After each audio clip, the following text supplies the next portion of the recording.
I've got two quickie meat marinades for you, and then we're gonna go to the grill. So first is a flank steak. So we wanna use a meat that is not as tender, that requires a marinade, like a flank steak or a hanger or a skirt, like they call it in the UK, and put on bistro menus in restaurants because it's cheaper. Cheaper feeds a crowd. So flank steak scored across the grain so the marinade gets in there. So Ziploc bag, of course, my go-to for most things.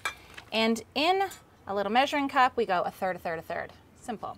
So a third of a cup of oil, kind of whatever you have on hand. I'm using my really good oil, which is fairly decadent. Veg oil will do. A third of a cup of soy.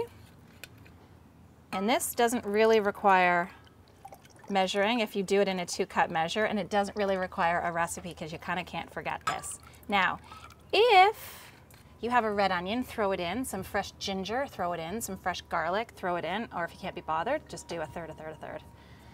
Hold on. Someone was telling me I couldn't have the red wine. Now, not red wine vinegar. Red wine, not red wine vinegar. Just not very good if you do that. Okay, so mix that together, whisk, whisk into the Ziploc bag.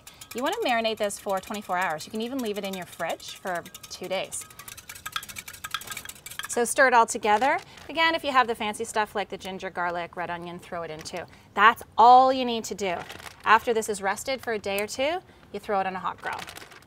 So the reason we marinate a flank steak or a skirt or a hanger, they're tougher cuts of meat, and it essentially just tenderizes it and gets the flavor into the meat. You wouldn't do that necessarily with a strip loin. So let's look at that next. So here we have a beautiful ribeye. So this is a quick cook where we would do a dry marinade. A T-bone, on the bone, best of both worlds because you have some of the tenderloin and the bone, which gives it flavor. A strip loin, which is quick, lower in fat, and this is sort of, I think, the queen of steaks. And this we want to just do a quick dry rub. So you could either go with your everything you ever wanted in one jar, steak sauce, rub it in, or you can mix a little bit of hot sauce with it to just give it additional heat. Sometimes people just put salt and pepper on it, dry mustard. It's kind of whatever you prefer. Now this could go right on, but I want to create a paste and give it a little bit of heat just for fun. You can always have an accompaniment of hot sauce after the fact. It's kind of fun to do this as well, leave this out, and this can be a self-serve thing. So when I send out the board with the steak to the grill, whoever's barbecuing, it's kind of nice to send the accompaniments so they can dress it themselves there. Gives the barbecuer more control. So this is homemade hot sauce, not to be messed with. So we just put in a little bit of hot sauce.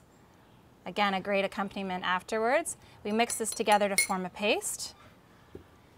Important thing when you're barbecuing any steak, you want to bring it to room temp for like 10 minutes. Don't bring it right out of the fridge and throw it onto the barbecue. You'll shock it and you'll lose some of the moisture. So after you have this fabulous paste, equally distribute both sides. Use your pastry brush. M is for meat. In other words, don't use that on my pastry. You can get in there and use your hands too, let's be real, right? And if you want a little bit of oil in there to help, then go for it.